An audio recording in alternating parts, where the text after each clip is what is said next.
नमस्कार भाई मैंने 10 ओभर 101 रन आउ विराट कोहली एका केकेआर को मैच रू बाहर करदेले।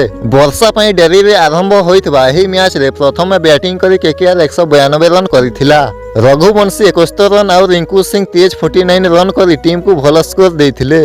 किंतु तापर मैदान को आसिले चेज मास्टर विराट कोहली। द्वितीय ओभर रे ही 4टी चौका सेठारु मैच संपूर्ण बदली गला। जेकब बेथल शीघ्र आउट हेले किंतु कोहली गोटे पटे ठिया होई केकेआर बोलर मानकु धोई देले। प्रथम 10 ओभर रे ही आरसीबी करी देला 101 रन आउ कोहली मारी देले आउ गोटे धमाकेदार अर्धशतक।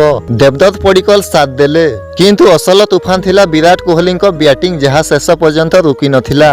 आरसीबी सहजरे मैच जीतिला आउ 16 पॉइंट सह पॉइंट टेबुल रे नंबर 1 को पहुंची गला। सबुठु बड़ झटका लागिला केकेआर को, कारण एही हार सह आईपीएल 2026 प्लेऑफ रेस रु बाहर होई गला केकेआर। एबे गोटे कथा स्पष्ट, जदि विराट कोहली एभली खेली चलिबे तेबे एथर आरसीबी को ट्रॉफी जीतिबारु केही भी अटकाइबा बहुत कष्टकर हेबो।